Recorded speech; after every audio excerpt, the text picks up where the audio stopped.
ठाकुर उम्मीदवार आ गया तो ठाकुरों का वोट का यदि विभाजन हो गया तो कहीं बसपा उम्मीदवार को चला गया, कहीं भाजपा उम्मीदवार को चला गया, तो मुकाबला और दिलचस्प होगा। और इसका मैं समझता हूँ सीधा सीधा फायदा जो है कहीं ना कहीं घूम फिर के भाजपा को ही पहुंचने वाला है।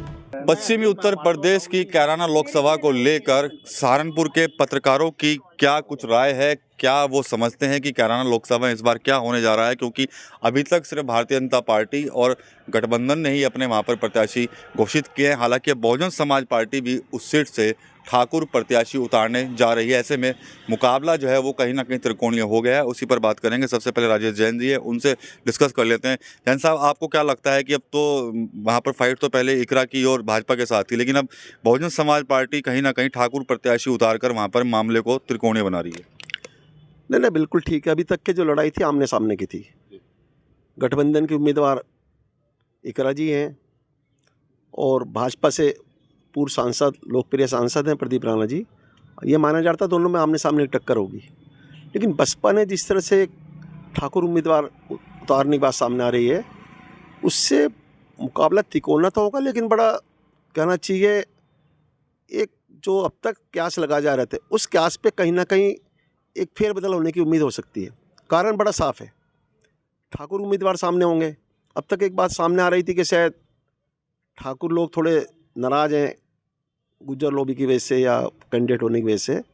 तो यदि ऐसी बात है सामने तो ठाकुर के सामने क्या होगा, किसको वोट देंगे? अब तक था जी इकरा को वोट जाएगा। यदि अब ठाकुर उम्मीदवार आ गया तो ठाकुरों का वोट का यदि विभाजन हो गया तो कहीं बसपा उम्मीदवार को चला गया, कहीं भाजपा उम्मीदवार को चला गया, तो मुकाबला और दिलचस्प होगा। और इसका मैं समझता हूँ सीधा सीधा फायदा जो है कहीं ना कहीं घूम फिर के भाजपा को ही पहुंचने वाला है। ठीक है, मशहूर भाई, आप क्या रखते हैं राय इस पर अपनी? देखिए, अभी बहुजन समाज पार्टी ने अपना प्रत्याशी घोषित नहीं किया है। ये क्या आस लगाए जा रहे हैं कि वहाँ पर ऋषिपाल राणा लड़ेंगे चुनाव, तो जाहिर सी बात है क्योंकि जो सम्राट मिहिर भोज पदयात्रा थी उसको लेके कहीं ना कहीं ठाकुर जो बिरादरी है उनमें नाराज़गी है गुजरों के प्रति, और जो वर्तमान सांसद हैं प्रदीप चौधरी जी उनसे का विरोध कर रहे थे, और वो वोट जो है इकरा हसन की तरफ जा रहा था। अगर बहुजन समाज पार्टी किसी ठाकुर को प्रत्याशी बनाएगी तो निश्चित रूप से वोट उनका उनके मुखालफत में जा रहा था भाजपा के, अब वो जाएगा बसपा की तरफ, तो इसका सीधा सा फायदा भाजपा को होगा। तो मानते हैं कि इंडिया गठबंधन को नुकसान होगा कहीं ना कहीं से? हाँ बिल्कुल, इंडिया गठबंधन के पास वोट जाना था, वो वोट जो है नहीं जाएगा। तो और वहाँ पर ज़रूरी भी है, बगैर हिंदू वोट के एक राशन का जीतना बड़ा मुश्किल है। तो उन्हें बहुत ज़रूरी था कि पिछली बार जब उनकी माताजी उपचुनाव में जीती थी तो रालोद उनके साथ थी, बसपा का भी साथ था और समाजवादी पार्टी भी साथ थी, रालोद के निशान पे जीती थी, और 19 में इसीलिए नहीं जीत पाए क्योंकि वोट जो है बिखर गया था। ठीक, मुकेश गुप्ता जी यहाँ पर हैं। आप ये बताइए कि क्या लगता है कि बसपा का प्रत्याशी क्या खेल बिगाड़ेगा इस बार वहाँ पर?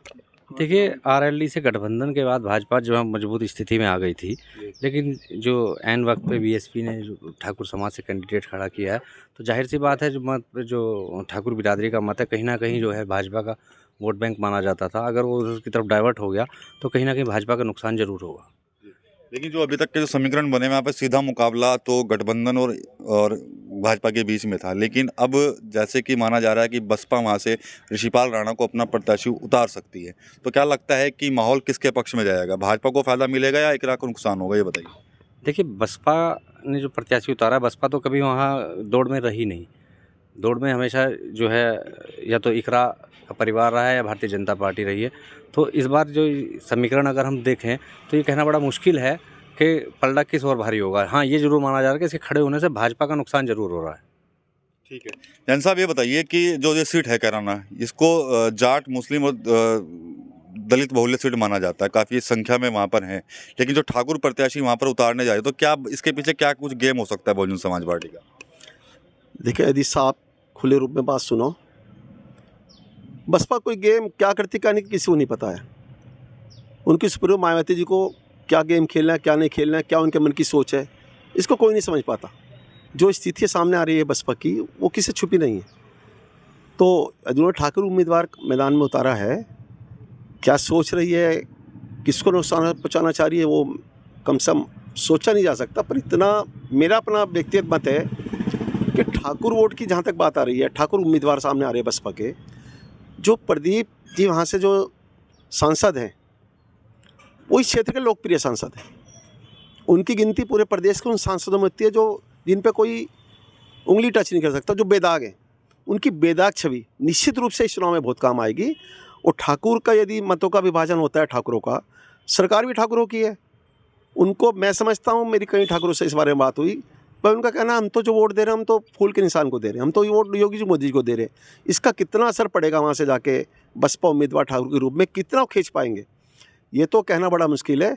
लेकिन फिर मैं ये बात कहना चाहूँगा कि चुनाव तिकोना हो गया है। जो अब तक के बिल्कुल आमने सामने टक्कर समझी जा रही थी, कुछ कह के आज थे कि शायद इकरा जी अच्छी लड़ाई लड़ेंगी या कुछ कहा था भाई प्रदीप जी अच्छी, 49 और 51 की लड़ाई थी। अब इस लड़ाई को 49-51 नहीं कह सकते। अभी समय है चुनाव में, चुनाव के बाद अभी पहले क्लियर हो जाए, डिक्लेयर हो जाए बसपा के उम्मीदवार, तो बहुत साफ साफ बात जब होगी। पर इतना ज़रूर है कि चुनाव आसान नहीं है इस समय वहाँ पे कैराना का चुनाव। और जैसे मैं बार बार फिर कह रहा हूँ कि जो लीडिंग सांसद हैं प्रदीप चौधरी, उनकी जो छवि है, उनकी अपनी आपकी लोकप्रियता जो है, उनकी जो शराफत है, वो कहीं ना कहीं चुनाव में उनके लिए प्लस साबित होगी और वो बाजी मार सकते हैं।